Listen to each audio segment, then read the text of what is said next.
Welcome to Arsenal Kids Podcast.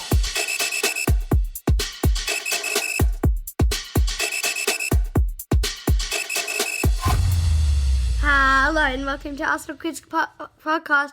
My name is Madi and I'm joined by my co-host Ben. And it's great to have you join us for this episode. Yes, hello listeners and welcome to episode number 146. Thanks, Ben. And what are we talking about in Arsenal Kids Podcast this time? Well, Maddie, in part one, I think we should spend as little time as possible going over the women's team's disappointing 5-2 defeat away to Bayern Munich in the Champions League. But we will cover it off and also look at an award that has been won for our Australian Steph Catley. And then In part two, let's do a player profile on Frida Maanum. it is a very women's team-focused episode. Well, the men, Maddie, are on an international break, which we're going to catch up in an upcoming episode. But we would love for you to help us to grow our Arsenal Kids community, so please share us with others. We would love for you to join us on this adventure together. We would indeed. And Maddie, straight to Munich in Germany, where the women's team faced up against a mighty Bayern team. And our Gunners were competitive from the start with some early balls for Stina Blackstenius to speed onto. And the hesitancy and indecision that was evident in our last game out against Everton was left behind as we pressed the hosts with intent. And both goalkeepers were tested early. But both of those relatively tame shots were easily dealt with. Then in the first real chance of the game, Katie McCabe's curling free kick found Leah Codina in the area, but she was stretching a bit too much and not able to get the power behind the shot she needed. Then a quick and low corner from McCabe sent the Bayern backline into disarray and threatened to sneak in at the front post before it was hacked away from danger. Then we got a well-earned breakthrough. We did, as McCabe overlapped with Ford on the left wing and sent across into the box, where Mariona arrived unmarked and volleyed the ball home with the inside of her boot, making it 1-0 to the Arsenal. The hosts remained a threat on the counter, however, and our slender lead was snuffed out before half-time.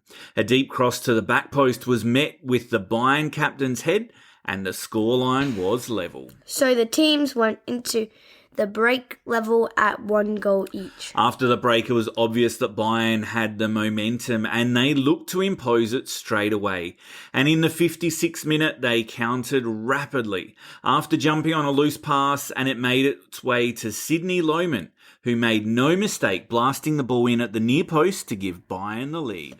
But we were not down and out just yet. Not quite yet, that's right. Leah Codina brought us back on level terms in the 65th minute after rising highest for a corner and heading home, but it proved to give us some false hope as Pernille Harder cruised to a 15-minute hat-trick as Bayern tore our Gunners to shreds running riot, and we didn't look anywhere close to being on the level we needed to compete. And our quite positive first half performance seemed like an age ago.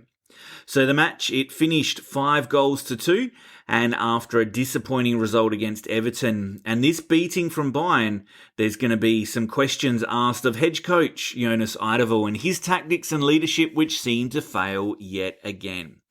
Whether it is the players, the substitutions, or a seeming lack of energy and fitness, we'll wait to see what plays out over the coming weeks. And next up for the team, Ben? Well, next up, it's back to Women's Super League action this weekend as we face Chelsea at home and hope to do better, noting we've generally played well against them in recent times. And an award from Steph Catley. Yes, that's right, Maddie. I almost forgot. After impressing for club and country across this year, Steph Catley has been named the Women's Austrafik PFA Footballer of the Year award for the second time in her career. Previously, she won it back in 2020. This peer-voted award, Steph thinks, is the greatest you can receive as a player, and she felt it reflects her development, mostly from looking back at last year, as it was a big year for both the Gunners team in general, but also for her personally, as she was thrown into the captaincy of the Australian Matildas in the World Cup, giving her more to think about than just her performance. So, congratulations to Steph for winning this award. Okay, well, Well, let's leave it there for part 1. We'll be right back after this with part number 2. Welcome back. And Ben, let's do our player profile on Frida Maanum, who was born on the 16th of July 1999, making her 25 years of age. And Frida, she was born in Oslo, Norway, and she started playing youth football for, and my apologies for any pronunciation of these, Bærum Locker, then Stabæk, and eventually Lyn, where she was part of a talented age-specific team that won both the Dana Cup and Norway Cup in 2014. The same year, she also made her debut for Lyn's first team in the top Serien, the top level of Norway football. She then spent half a season at Stabæk in 2017 before she completed a transfer to Swedish club Linköping. At the age of 18, she would go on to win the title in her first season there. She did, quickly becoming a key player, and in the 2020-21 season, she was named the club captain at just 21 years of age. She marked her last appearance for the club with a goal, and the local newspaper placed Maanum in the top 15 players to have ever played for Linköping. But that is when Arsenal came knocking on at her door. Yes, on the 27th July in 2021, Arsenal confirmed the signing of Maanum, and she quickly established herself as an exciting player, scoring her first goal for the Gunners on the 5th of October that year when she scored against Barcelona in a Champions League match. Her playing time did reduce slightly as the season went on, but she was nominated in that 21-22 season for the Young Player of the Year in the Women's Super League. And then she stepped it up the following season. She sure did, with a Champions League hat-trick, a Conti Cup final triumph, a Champions League semi-final goal which was voted as the Champions League goal of the season, and finishing the campaign with a tally of 16 goals and 5 assists, winning the Arsenal Women's Supporters Club Player of the Season award and being nominated for both the Arsenal Player of the Season and the Women's Super League Player of the Season. It saw Maanum rewarded with a new contract on the 1st of June 2023. And the awards kept coming.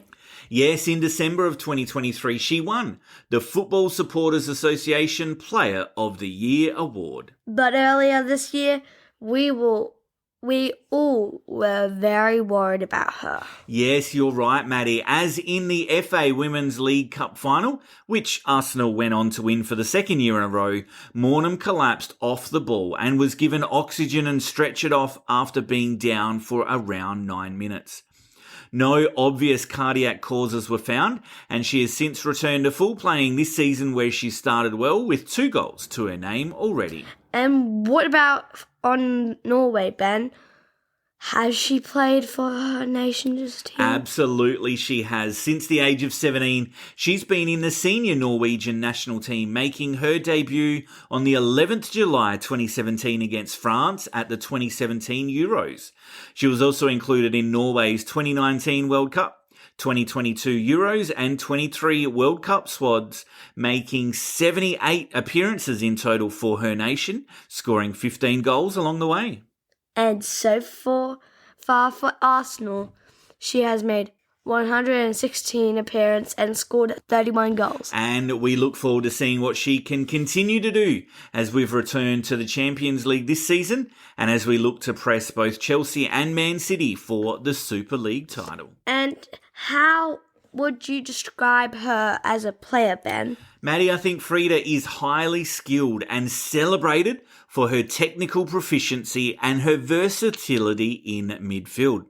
She plays, we know, primarily as a central midfielder, and she shows exceptional passing ability, great vision and good game intelligence. She's known for controlling the tempo of games, and she contributes in both attack and defence.